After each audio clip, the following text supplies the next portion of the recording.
Tim, thank you so much for having me today. I can't wait to delve into your big career, but I want to start with you as a kid. Yeah. My favorite part of your website are your childhood pictures. When did you start drawing, and did you consider it illustrating? Did you always love it? I think that what really inspired me as a kid was cartoons and toys. Like those things just like made my childhood magical. And I watched a lot of cartoons, and my mom bought me a lot of toys and a lot of comic books. And probably one of the earliest things is I would go to the grocery store with my mom, and I would look at the comic book spinner rack.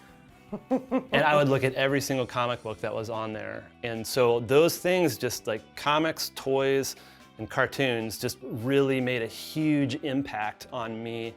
And superheroes and monsters, like, they're just so fun to draw. That's like, and so I had an enormous toy collection with monsters and superheroes, and that's what I would draw all the time. All those things just really built a foundation of creativity for me in my life. When you were taking all of that in, were you just absorbing it as kids do as entertainment, or were you looking at it kind of through a different lens and looking at it like, oh, I want to create something like that? Was that even an inkling back then? I would say that I was fully engaged with it. Like, I was inspired. I wanted to be Spider-Man. I wanted to be Superman flying. Like, and drawing these things was a way of me embodying that, I guess, of like, this is so awesome, I have to draw this. Yeah. So. Okay, so interestingly enough, skateboarding plays a huge role in your artistic career as well. So when does skateboarding come into the picture? That's an awesome question. So, like I said, the toys and the cartoons and the comics was sort of like my main creative like inspiration all the way up through like 5th grade. And 5th grade is that sort of like tender age where you're getting ready to transition into middle school, and like you're kind of, you know, it's gross, you know, it's puberty stuff, and like, and so you're looking for an identity, and like I was really bad at sports. Like, it just wasn't my thing. And then my next door neighbor had this little blue skateboard from the 1970s. And I just remember it was like a magical moment. Like, we were standing in his garage, and at the back of his garage, sitting against the wall, was this little blue skateboard with red wheels. And I was like, what's that? Because I had seen a skateboard before in Back to the Future. Like, that was pretty much my only context. Yeah. And so he got it out, and like he showed me how to ride it. And then every time I'd go over there, I'd start writing it. And then eventually, like, he just gave it to me. And I loved it. And then I met some skateboarders in my neighborhood. And then I learned about like Tony Hawk, and then I learned that skateboarding wasn't just a thing you do, like it's an entire subculture. I remember getting my first copy of Thrasher magazine, which is a popular skateboarding magazine, and just flipping through that, it is just so much creativity. The art, and when I first saw like the bottom of a Tony Hawk skateboard and then the hawk skull, like I saw the art on the bottom of skateboards, and it was just like everything, boom, like came to a big picture. Yeah. So it basically, skateboarding took me to that next stage of creative development. I want to know a little bit about the nuts and bolts of your creations. Do you always start on paper sketching, or and then at what point are we adding color? And so walk me kind of through your process. The first stage of anything is like the creative inspiration, the brainstorming phase, and that's basically where I'm intaking everything. Like if there's a certain theme, then I'm looking at everything that could feed into that theme, conceptually, color-wise, art style, and then from there I move on to very rough, loose sketches. And I think it's really important, at least for myself, in the early stages of a creative project, keep things very malleable. Like, you don't want to commit too early to a certain idea, because then it's definitely going to fall apart down the line. You know, I'll do a series of very rough sketches, and from there, kind of zero in on what it's supposed to be. Like, the project eventually, the piece of art tells you what it wants to be eventually. So it reveals itself to you. It does. Sometimes it takes a really long time and makes you work really, really hard, but eventually it lets you know. And then it's like a process of iteration, of more clarity as I go. And sometimes I have to redraw things many different times, way too many different times. And then from, you get the tight sketch, and then I go on to inking, And typically at this point, I'm working digitally. I'll take the rough pencil sketch and take a photo of it, bring it into my iPad and work on it in an app called Procreate.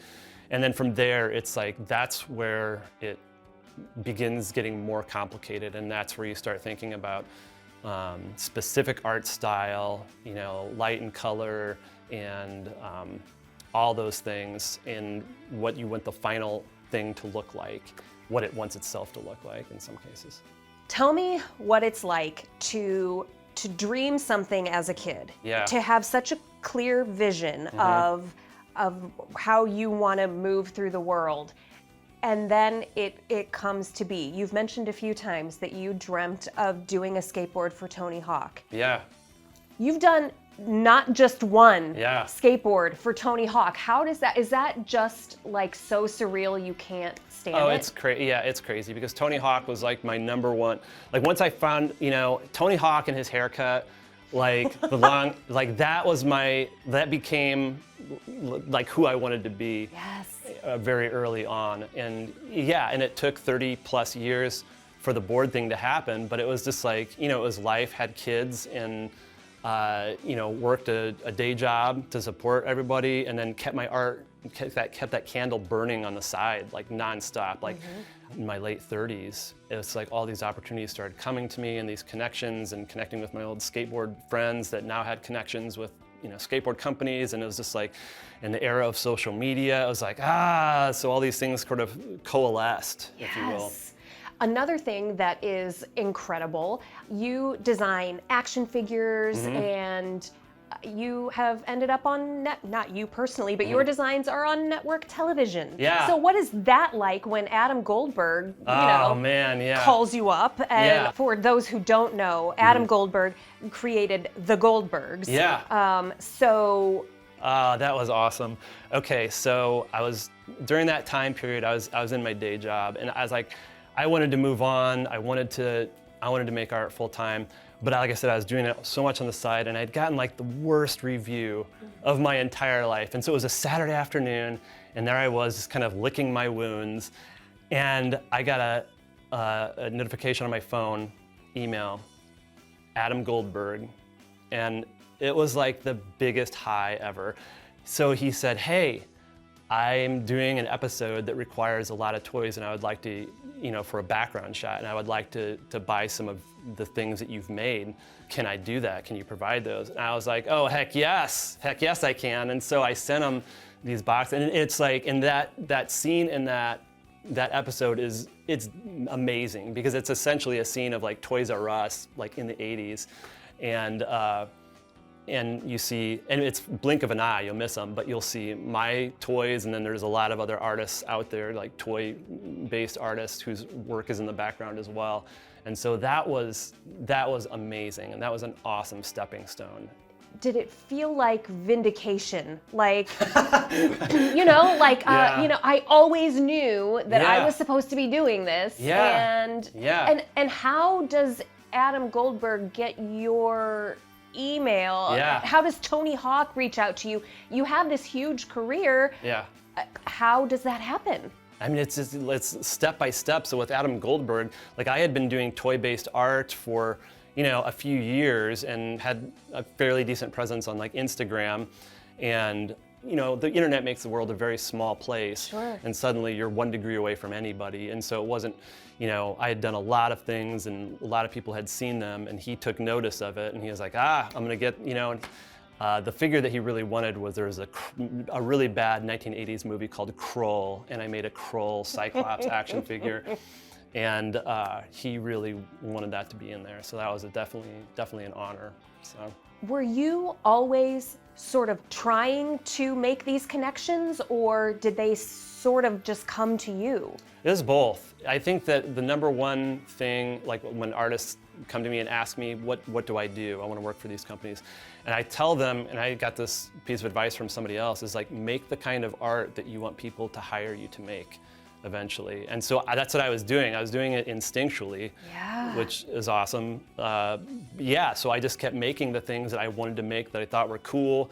and collaborating with this past version of myself that is still completely nerding out over action figures and comics and skateboard stuff, and I think consistency.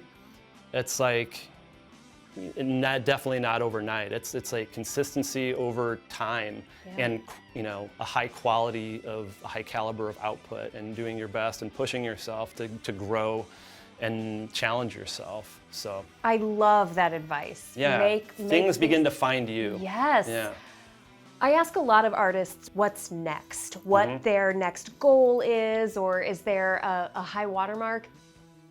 What's left? I mean, you have done some really big things that were really important to you. Is there any stone left unturned that you are still really hoping to make happen? Yeah, no, I would love to continue to do work for Tony Hawk, and when those opportunities come, I'm always up for them. I would love to continue to grow what I've done in toys, and I think just taking the cool bucket list items that I've done and take those things to the next level. How do I do that? I'm in the process of printing some of my own skateboard decks, releasing those myself. And so I think it's growing the cool bucket list items that I've been graced with the opportunity to achieve already. Tim, I could chat with you all day. You are fascinating, you're so talented, and I just love your story. I love that you've always known. So many of us have it in there, but we don't know. And somehow you knew and have made this beautiful, cool, creative life. So thank you. Thanks for chatting with me about it. Thanks for having us. It's my pleasure. Thanks for having me. For more information, visit timbarron.com.